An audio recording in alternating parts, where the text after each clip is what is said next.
घोर अंधेरी रात में एक व्यक्ति नदी में कूदकर आत्महत्या करने का विचार कर रहा था। वर्षा के दिन थे और नदी पूरे उफान पर थी। आकाश में बादल घिरे थे और रह रहकर बिजली चमक रही थी।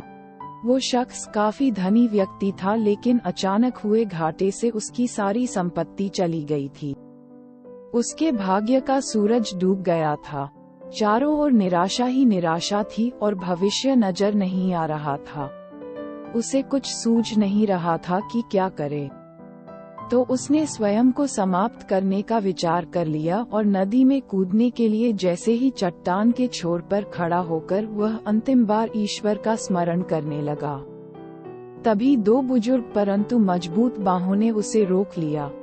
बिजली की चमक में उसने देखा कि एक वृद्ध साधु उसे पकड़े हुए है। उस वृद्ध ने उससे निराशा का कारण पूछा और किनारे लाकर उसकी सारी कथा सुनी। फिर हंसकर बोला, तो तुम ये स्वीकार करते हो कि पहले तुम सुखी थे? सेठ बोला, हाँ, मेरे भाग्य का सूर्य पूरे प्रकाश से चमक रहा था। सब और मान सम्मान और संपदा थी। अब जीवन में सिवाय अंधकार और निराशा के कुछ भी शेष नहीं रहा। वृद्ध फिर हंसा और बोला, दिन के बाद रात्रि है और रात्रि के बाद दिन। जब दिन नहीं टिकता तो रात्रि भी कैसे टिकेगी? परिवर्तन प्रकृति का नियम है। ठीक से सुनो और समझ लो। जब तुम्हारे अच्छे दिन हमेशा के लिए नहीं रहे तो बुरे दिन भी नहीं रहेंगे। जो इस सत्य को जान लेता है वो सुख में सुखी नहीं होता और दुख में दुखी नहीं होता। उसका जीवन उस अडिग चट्टान की भांति हो जाता है जो वर्षा और धूप में समान ही बनी रहती है।